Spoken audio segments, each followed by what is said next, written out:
Part 2. You will hear a talk about keeping children safe on the Internet. First, you have some time to look at questions 11 to 16.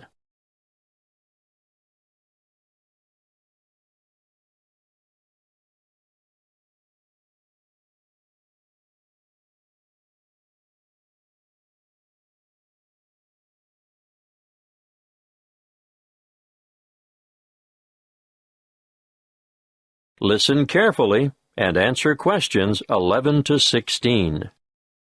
Thank you for coming. It's good to see so many of you interested in keeping your children safe on the Internet. What's in store? Well, firstly, I'm going to talk in general about some common sense ideas and rules for young ones using the computer. Then, I'll give you some information on free educational websites.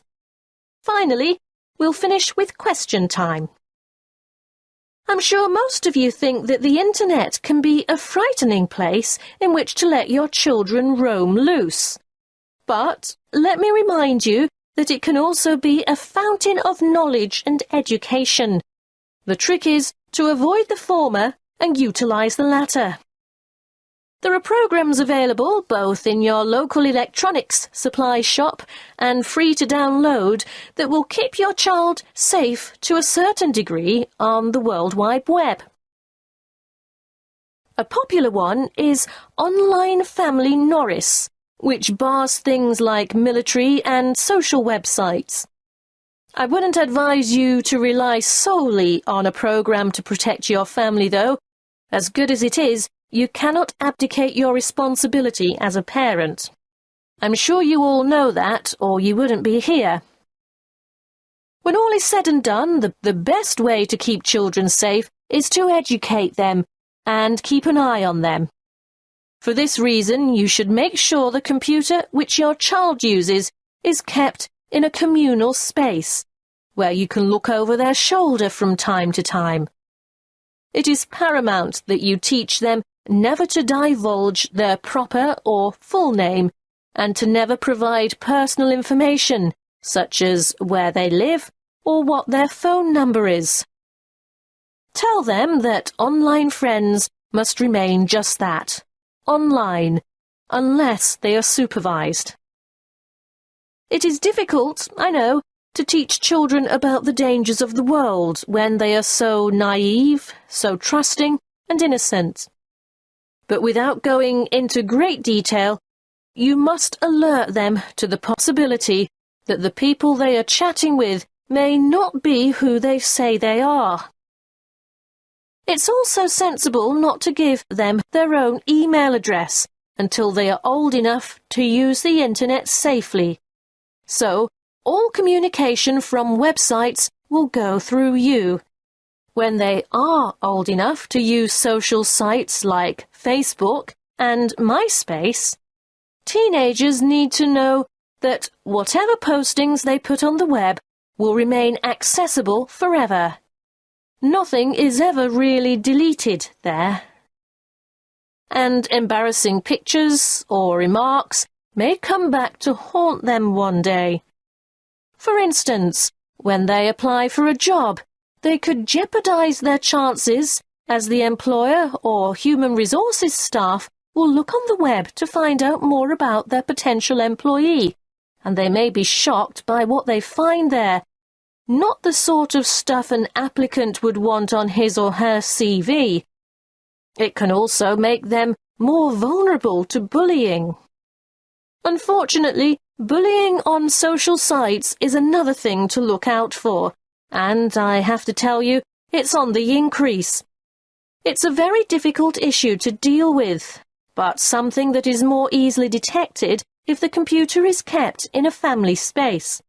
If we can put these negative issues aside, let's not forget that the Internet is also a wonderful place for children of all ages. Teenagers may be mostly networking on social sites or completing research that they've been asked to do as part of their homework assignments, but younger children can get assistance with mathematics, spelling, and reading on a variety of free and paid-for sites. Before you hear the rest of the talk, you have some time to look at questions 17 to 20.